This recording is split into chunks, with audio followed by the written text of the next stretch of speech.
আসসালামু আলাইকুম। আমি Mohammad Maruf Iqbal, optometrics and integrated medicine practitioner. আজকে এই যে ভিডিওটা বানাই দিচ্ছি, অনেক মনে কষ্ট নিয়ে ভয় লাগে যে আমরা করোনার টিকা সবগুলি কিন্তু দিয়েছি, প্রথম ডোজ, দ্বিতীয় ডোজ, তৃতীয় ডোজ, চতুর্থ ডোজ, এবং খুব উৎসাহ নিয়েই দিয়েছি।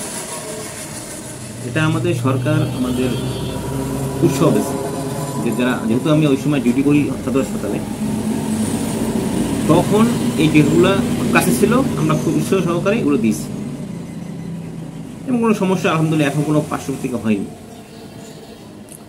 এখন হচ্ছে কি যে বিভিন্ন মিডিয়ায় দেখতেছেন যে বিশ্ব যে হুজ আছে, বিশ্ব স্বাস্থ্য সংস্থা এবং বিভিন্ন যে যারা এই টিকাগুলো তৈরি করছেন, তারা কিন্তু বলতেছেন, বিভিন্ন গবেষণা দেখতেছে বিভিন্ন রকম তাদের পার্শ্বপ্রতিক্রিয়া হচ্ছে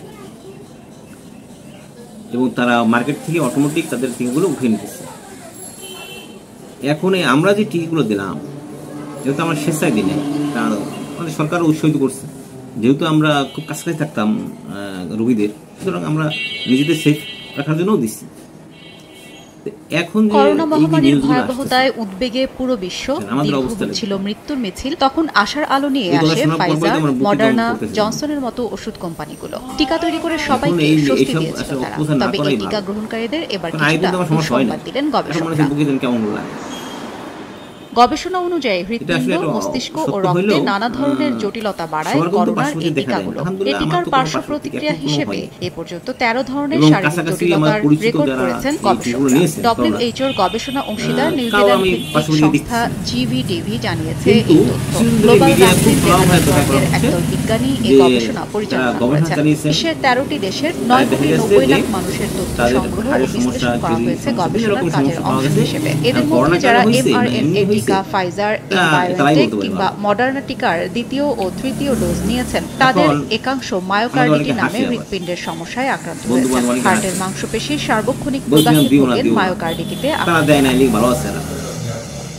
যারা অ্যাস্ট্রাজেনেকার তৃতীয় ডোজ সম্পন্ন করেছেন, তাদের একাংশ আক্রান্ত হয়েছেন পেরিকার্ডিটিতে। হৃৎপিণ্ডের কার্ডিয়াক মাংসপেশিতে প্রদাহ হয় যারা এই সমস্যায় আক্রান্ত হন। গবেষকদের মতে ফাইজার এবং মডার্নার দ্বিতীয় ডোজ মায়োকার্ডিটির ঝুঁকি 2.9 গুণ এবং অ্যাস্ট্রাজেনেকার তৃতীয় ডোজ পেরিকার্ডিটির ঝুঁকি 6.9 গুণ বৃদ্ধি করে।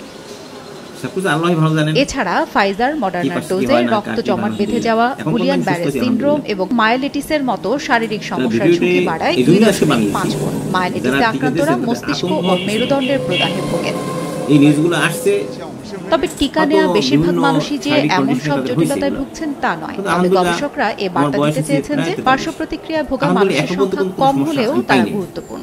এসব সমস্যার টিকা প্রস্তুতকারী কোম্পানিগুলোকে করোনা টিকা আরো নিরাপদ হওয়া প্রয়োজন বলে বার্তা দেয়। কোনো সমস্যা হয় না এবং যারা নিয়েছেন তাদের সমস্যা হবে না।